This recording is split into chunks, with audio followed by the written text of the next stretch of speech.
Okay, good afternoon, everybody, and welcome to today's webinar, session number 3 of our webinar series on the new normal. Apologies, first of all, for the late start, but just as the form of introduction, then we'll be starting in a couple of minutes. If you can please have your cell phones ready with the QR reader capability, and that will allow you to participate in our polls that will be taking place during the presentation. So I'm going to hand over to Linda, and she will then do the necessary introductions on that side and continue with the presentation. So a bit about the company. I'm Linda Hammond. I'm the CEO and the founder of the organisation. And I think during this lockdown, we've sort of taken a look at what companies have been doing for the longest time. And it's possibly worked really well, but perhaps we need to look at a way of changing things. And I think we've all been enlightened by this experience because the whole world's gone through it. So we've been able to see what the rest of the world is doing, and they were a bit ahead of us. So we need to look at new ways of thinking. And it was very interesting for me because recently, like the beginning of the year, January, we were doing some research for a new lexicon for organisation of newer words, and we stumbled upon Adaptability Quotient, which we thought was quite interesting actually, and we've done a lot of research and actually built it out to today's session, which Renee, who will be the main presenter today, Renee Rus, will take you through in a lot more detail.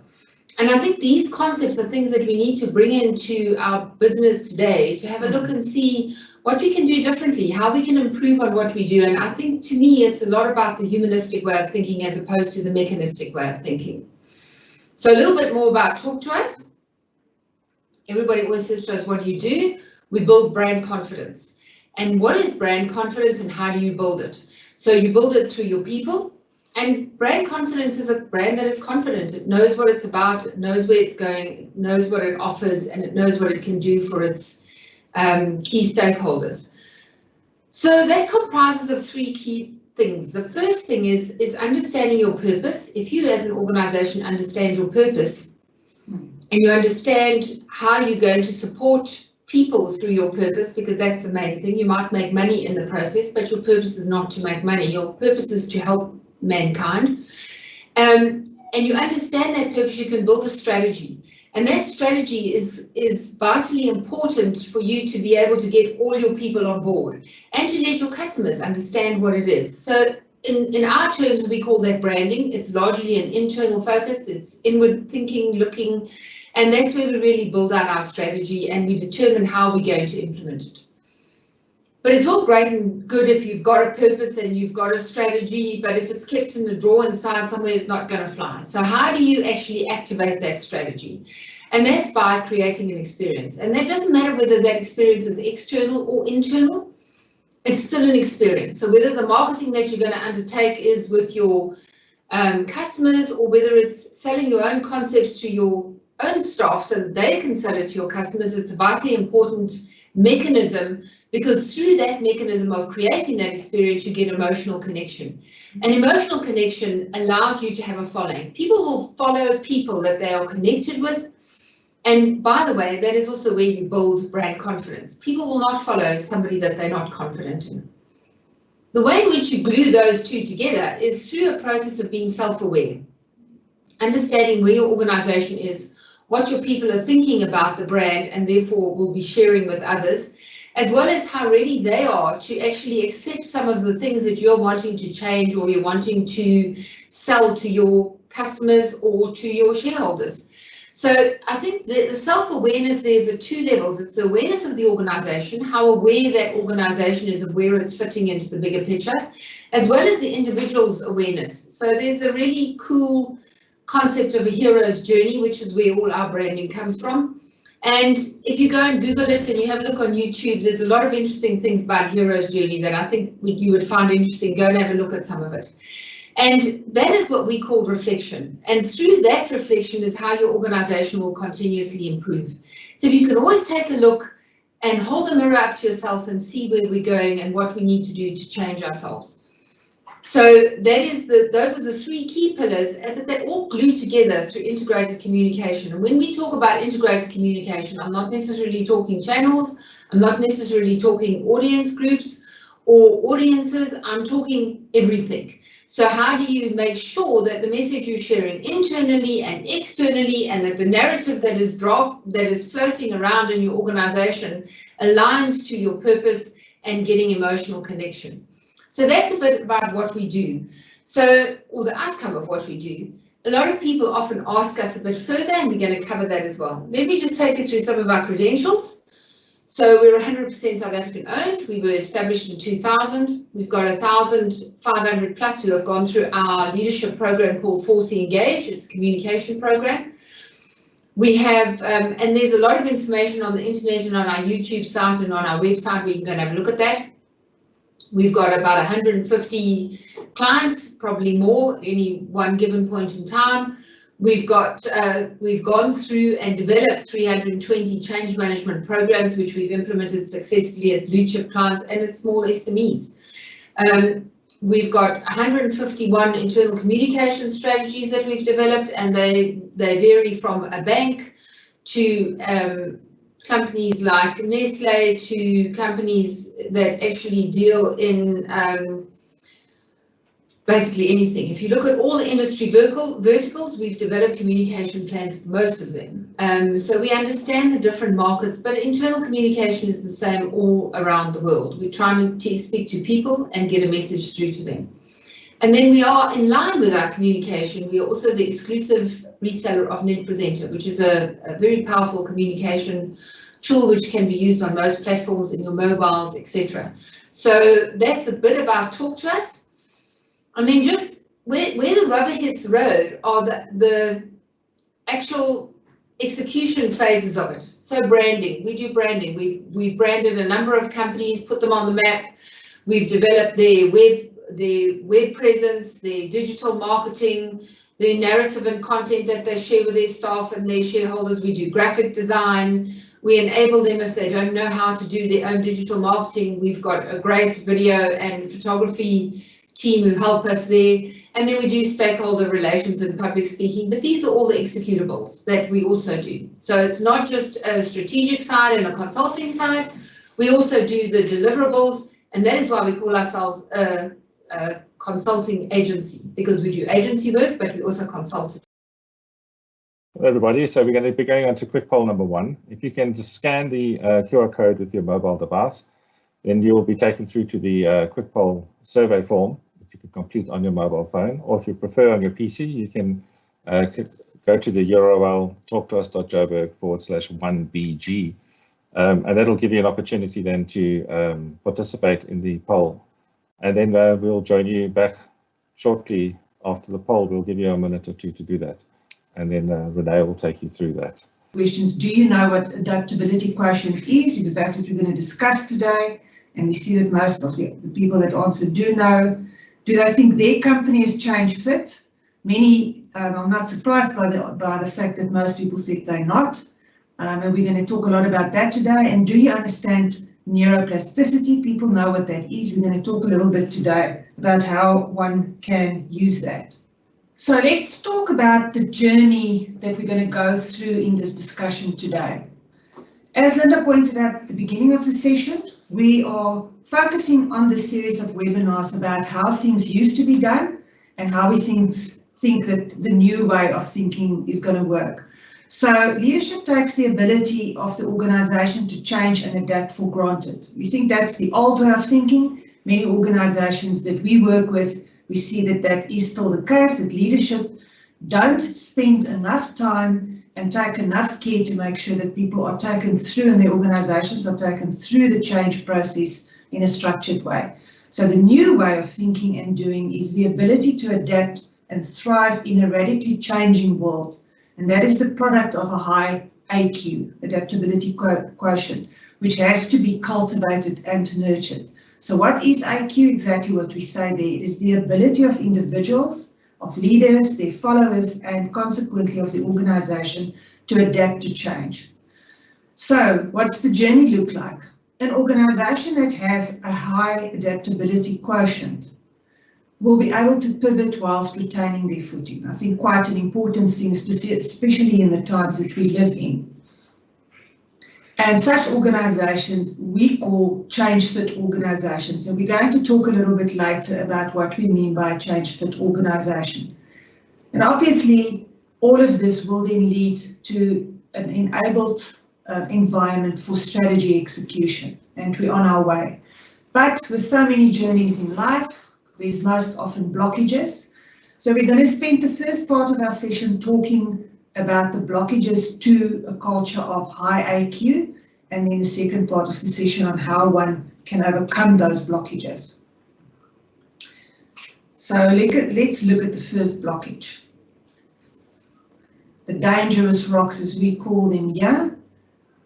And that first blockage is if there's no clarity of purpose. Too many organisations have not clearly articulated and stipulated an inspiring and aspirational purpose, a reason of why that organisation exists. And if a company and the leadership and people are not clear about why they exist, then change will throw an organisation, because there's no meaningful context within which the chaos of change is being managed. So it is common purpose that unites people, and it is common purpose that allows you to change, to pivot without losing your footing. Let me just get my bearings.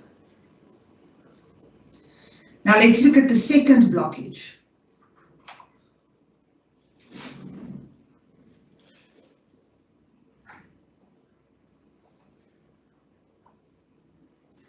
So that giant octopus, this is probably one of the most common things that we all experience when we want to introduce change in our personal lives or in an organisation, and that is people don't like change. We are creatures of habit. Change makes us feel uncomfortable and often threatened, even if it's a change that we wanted. So for instance, we change jobs, or we get married, or we move. That, as you can think and remember for yourself, still makes us nervous, and it is because that the oldest part of our brain, which are some people refer to as the lizard brain, it's the amygdala, is the scientific word for it, is where our flight and flight response resides. And that is the part of our brain that comes into action the moment we are faced with change. So how does one manage and overcome that blockage? We're going to talk about that later. That as a starting point, it's very important that we remember as leadership that this is prevalent in organizations. So our third blockage to change, that's old sea monster, is hubris. Now it's a fancy word that I first came across when I read a book by Jim Collins called How the Mighty Falls. It's the Greek word which describes a state of extreme foolish pride and dangerous overconfidence. In other words, complacency, that thing of we have arrived. We've often heard this saying that people's greatest success could also be their reason for their failure, because we think we've arrived and we don't have to change and improve any longer. Organizations that suffer of hubris or hubris in their leadership have a low AQ. And again, we will chat a little bit later about how one would overcome that. And then lastly,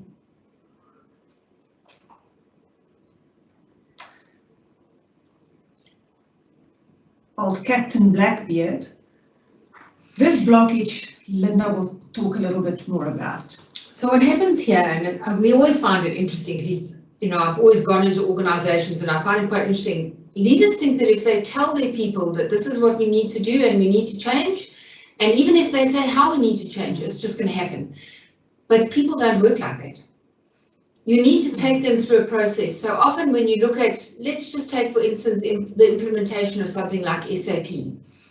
They will go ahead and they will spend weeks and months in the boardroom for 9 months, 10 months, deciding which product they've got to use. They do an evaluation on the product, but it's something that has been in the back of their minds. They've been understanding it. They've been recognizing the reason to change, etc. for the last 9 months. And then walk into a boardroom, they put up the presentation and they say, this is what we're going to do and we want it implemented in 2 months. That is so typical. But what they haven't done is they haven't taken their people on the journey. when you take your people on the journey, they understand what is going to have to change. They have the time to digest that information and understand how they're going to have to change themselves, to change whatever the business wants to change. So it's a bit like, you know, if there are birds sitting in a tree and you go outside and you clap your hands, the birds all take off and you think, great, you've sorted that out, now it's all changed. It hasn't. Come out 10 minutes later, those birds are going to be back there. So how do you change it? You know, you need to consider where your people are at and what they need to understand the reason and the rationale for the change. You also need to understand what the resistance might be and how you can take that resistance and turn it into something which makes it easier for people to overcome. You also need to equip them with the right tools to actually overcome that, so they'll go from a not so sure into a grey zone, which is what we call the neutral zone, and they might or they might not come out of that. They might just stay in the old zone, or they might get back into the old zone, or they might actually climb out and buy into your change and follow you. And so I think if we don't equip them, they're never going to get out of the grey zone. They're going to stay there forever. And if you don't define the desired outcome up front, they're also never going to get out because they can't see what they are going to have to let go for. So when people change, it's because they let go of something. And when they let go of something, they want to grasp something new. And if they can't see that something new, they're not going to let go of the old. So often we talk about, what does success look like? What are the different areas of success for the different levels in the business or the different people in the business? So I think leadership are often very remiss in taking their people on that journey and explaining to them what they're going to experience when they get to the other side, and therefore they don't change. So we have done a lot of reading, and we work with a lot of organizations around implementation of strategy as an example. And strategy implementation is nothing else but a change process. So you may be aware of the statistics. It ranges between 70 and 90% of change strategies or strategies themselves that fail, and it's on execution that it fails. And our belief is that people do not understand, leadership do not understand how to manage change, and that is why they can't execute successfully on their strategies. What we would like to do now is another poll, our last poll for the day.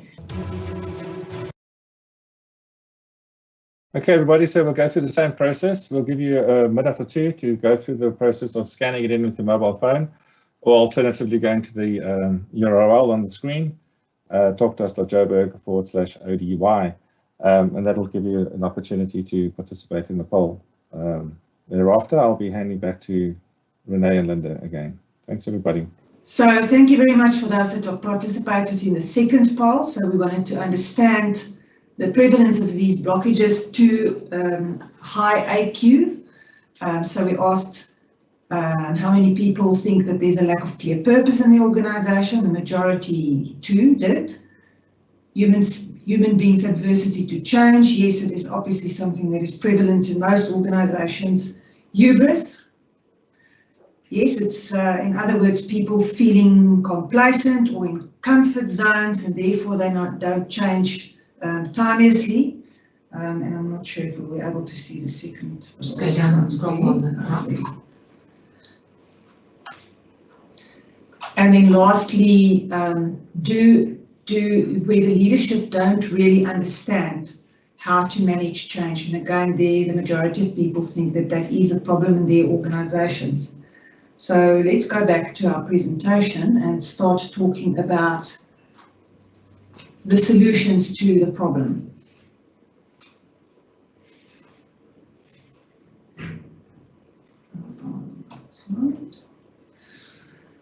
So talking about the first solution, the solution to the issue of lack of purpose or lack of clear purpose. The answer to this is really that the organization needs to find their why. Now, how does one lead an organization through that process? There's really 4 important steps that can serve as a guide to get you to the answer of why does our organization exist. It's very useful often to go back to your original origins. when the founders started the organization, what is it that they wanted to achieve? What was the need that they saw? What was the reason? What was the difference that they wanted to make to the world? Very often along the way of growing an organization, one lose your why, and you're no longer in touch with the reason why the business originally started. It can be because you do lots of acquisitions, it can be that you grow so fast, it can be that old leadership leave, and it's something that one has to be conscious of. The second thing that's important, obviously, then is to also ask yourself, what is the impact that we are making to our industry, to the world at large, to the society that we want to touch? What difference do we make as an organization, and who will feel it, and what will be the consequence if we suddenly don't exist any longer? And by giving thought to that and your origins as an organization, you probably will arrive at some answers to the question of why do we exist? And then write it down. And that is easier said than done. That is an art, to really formulate and articulate that purpose properly. It is advisable to involve and consult widely when you do that, and try and make sure that you use perhaps someone professional or an objective outsider to help you to articulate your vision in clear terms. And then go tell the world. Make sure that first and foremost your internal stakeholders understand and buy in to that purpose statement. And then secondly, obviously, all the external stakeholders and society at large. So that is the golden key, assisting us to solve the problem of lack of purpose. This sailor's hat is the symbol that we are using in this discussion to solve the problem of how you get your people on board. And that's always a challenge, isn't it? You know, people come on board when there are four things that align. So it's a bit like, you know, if you look at the planets, they work well because there's an alignment and everything keeps on going around the right way. If one of those things go out of alignment, everything comes crashing down. So how do people work? They want to understand something. They want to comprehend what it is that you're telling them. And in their own minds, they must be able to see, okay, 1 and 1 is 2. So that's sort of like the logic of something. And if they can see that logic, they'll then feel, okay, which is the heart, they'll feel that, okay, this is something that I want to buy into. This is a purpose that is aligned to my purpose. It's something that I feel I would like to hook my name onto, something I would follow. I have an emotional connection to it. Those two need to align. And then the third thing is how's that going to sit with me? What does my instinct tell me? Does that align to my values? Because it might be logical and it might be something that I want to do, but does it really, can I see this working? Is it something that sits with my values, or does it go against the grain? And so often people call that your gut, but it's also your instinct. And then the last thing is okay, I've got this information, now how can I help? Give me something to do to help. And if they don't have an alignment of those 4 items, you probably won't get their buy-in. Now, people often talk to us and they say to us, well, how do I get this message through? So understanding neuroplasticity coupled to narrative theory, you can become a neuro leader. And it's a very, I won't say new, it's been around for 4 or 5 years already. But neuro leadership has become very much a buzzword. And so what does that mean? So our brain is elastic. We believe the stories we hear and are told. And you know that. You know that because if you just have a look at what's going on TV, you get told a story, it gets positioned a certain way, you form an opinion on it with your head, you feel about it with your heart, you follow it because it's either got the right or the wrong thing, and then you say, how can I help? So just have a look at what's going on in the press and you understand that. So what is the narrative that's happening in your organization? And what is that narrative telling you? And how is it forming the opinions you make, how you feel about it, and whether you want to help or not? And as you talk about that more and more, so it's very similar to what I was saying earlier, when I said, you know, people have 9 months, they go through that process. Leadership goes through that process. They build a narrative, they make sense of it, they buy into it, their brain starts to shift, and then they'll actually do something about it. But if you just tell them something and you now want them to all of a sudden do something about it, it's not going to happen. So implement those concepts of narrative theory, which results in neuroplasticity, where people's brains begin to change on a certain topic. You can't get them to change on anything, on everything, so don't think like that. But there is a way in which you can make a shift in people, and if you use these concepts, you make that shift quicker. So the neuro leader, you need to have an autonomy in a change situation. You need to step out of it, you need to have a look at it, you need to say, how are my people going to feel about it?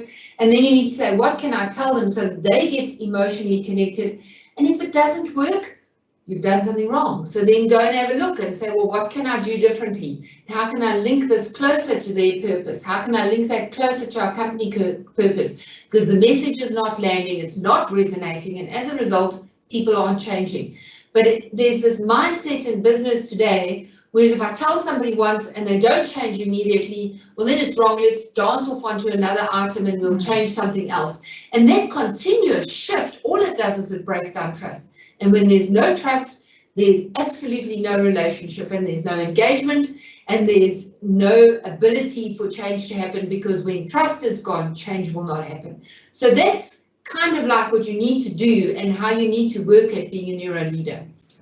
You can hear from what Linda says that change is the ability of an organization to change, to implement a new strategy or a new idea or new technology or to innovate, is dependent on a very structured process that you need to take your people through. And we're going to talk a little bit about that in a short while. But the important point is that you cannot take for granted that when you've made a decision as leadership to embark on a certain path, that your people are going to go with you if you do not have a very deliberate process of taking them through that. Now, the next problem area that we wanted to have a look at solving, and that's where our map comes in,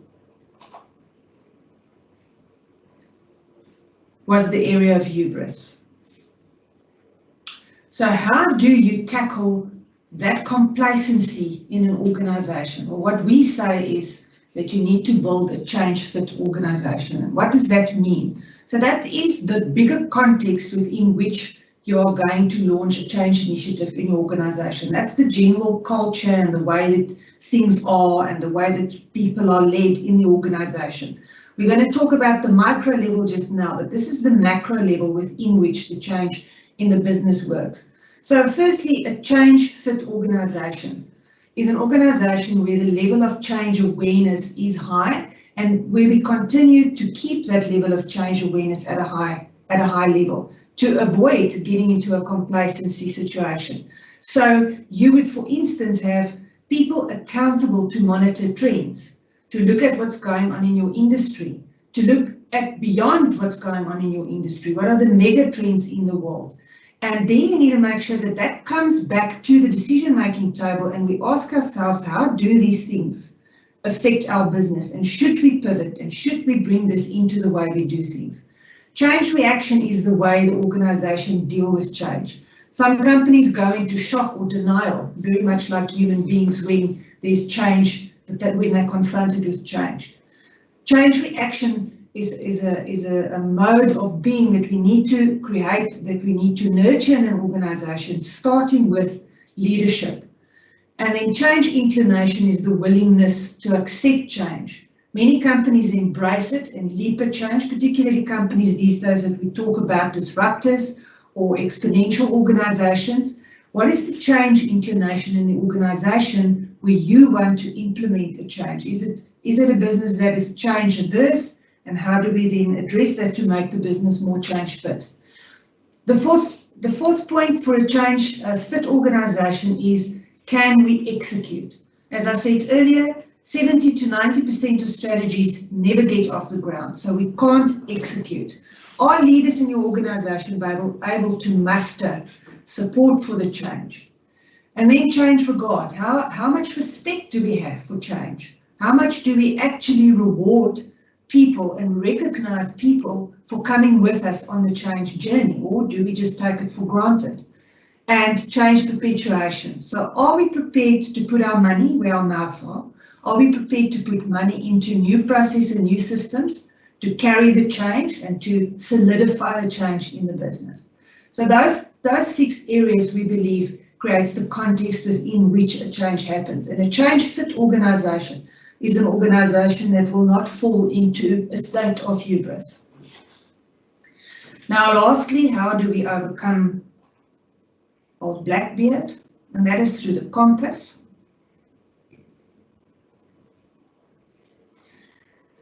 So we've been repeatedly talking about having a structured and deliberate approach to change. Some of our clients that we work with have long-standing processes of how they do change. So we help them, we adopt that process and we help them to roll out the change. Some just have that by name, but they don't really know how to roll out the change. And many organisations, like we've spoken about this afternoon, do not have a high level of AQ and have absolutely no idea how they actually should manage change. Our change process is grounded in a lot of the old traditional proven change theory, but we have also built in a lot of neuroplasticity and neuro-leadership thinking, quantum leadership thinking, and some of that we have spoken about today. So what we are saying is we recognize that change can never happen if we don't learn new ways. So learn is a very important part of the change process. And that those new ways that we have learned, in other words, the change, if we manage the change correctly, will inevitably result in growth. And that goes for the growth of individuals and the growth for organizations alike. On the other hand, if we do not manage the change correctly and deliberately and thoughtfully, it can backfire on the organisation and leave us more negative and worse off. Just a couple more points I wanted to make there.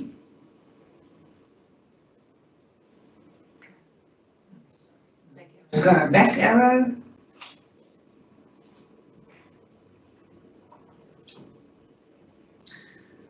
So, if we have overcome those 4 blockages through those types of solutions that we have suggested here, then we believe obviously smooth sailing, because we have a high adaptability quotient and we'll be able to deal with the challenges that we are currently facing, and that has been part of the landscape, the change environment, for a long time.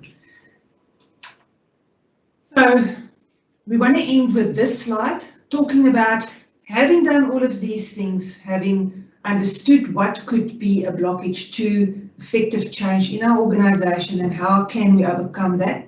How would an organisation that is change fit, or an organisation that has a high level of adaptability quotient, look like?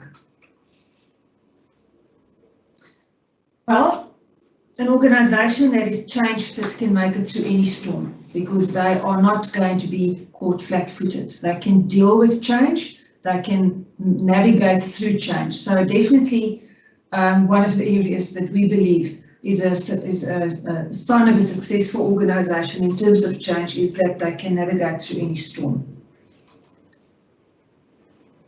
Furthermore, they are comfortable with disruption. We spoke a little bit about it earlier on. Change fitness and a high AQ is something that is definitely prevalent in disruptors, in exponential organisations, and they are businesses that we can learn a lot from when it comes to AQ. And then thirdly, an area that we also work in a lot and that we are interested in a lot and like to guide companies through is what we call return on innovation investment, as opposed to return on investment. And the return on innovation investment is really about spending resources, time, money, leadership time on facilitating adoption and usage when it comes to the implementation of a change technology or a new way of doing things. We say companies with a high AQ level will have a high level of ROI. And then Linda? On finally, innovation is part of your DNA, or should be part of your DNA, and will be if you have a high adaptability quotient. And this is something that we want to talk about a bit next week, which is really design and critical thinking. How do you introduce those two things at every level in your business? It's been quite interesting going through this process now and just being in this business for 20 years. You find that everybody always talks about leadership. Well, what about followership? And what about the people that are under leaders? The people that actually do a lot of the work. I always find it so interesting because if you speak to them and you get to understand what they can do at the coalface to change an organization, they have some incredible ideas. But somehow or another, they are never given the opportunities to attend innovation sessions or be updated on leadership criteria of how to communicate. It's always leadership. All the money goes there. And the actual operational side of it, they don't teach them these softer skills like critical and design thinking. Now today, a lot of kids come through school with that, but there's this group of people who haven't. And maybe if they understood this a lot better, they would also be able to add to your organization, and your organization would become more innovative. So I think it's really important, and that's what we're going to cover next week is design and critical thinking. So it's absolutely worthwhile to have a look at that as well. So as I said before, the next session is on the 11th. We'd love to be in contact if you've got any queries. There is an ebook on Adaptability Quotient, which will be sent to you with the survey to answer just on the session itself. So if you can complete that, you'll get the book either whether you complete it or not, so don't worry about that. But the book will be sent to you. It's a good read. It's something that you can maybe put forward in one of your next leadership meetings, or even just bring it to a session and talk to people about how adaptable they are and how easily they can adapt to change. Other than that, I think thanks to Charles for producing, and today for some reason we had a difficult start to the day, so apologies for that. The others have gone a lot smoother. I have no idea why we did that today. I think maybe just a bit rushed ourselves. I checked with Charles, there aren't any questions, but you're welcome to mail us if you have any questions. And thanks to Renee for presenting today, and thank you to you for attending. It's really been great being able to put on this webinar, and we've had quite a number of people attend. So thank you very much. Thank you very much. We hope you found some value out of it, and we'll see you next time.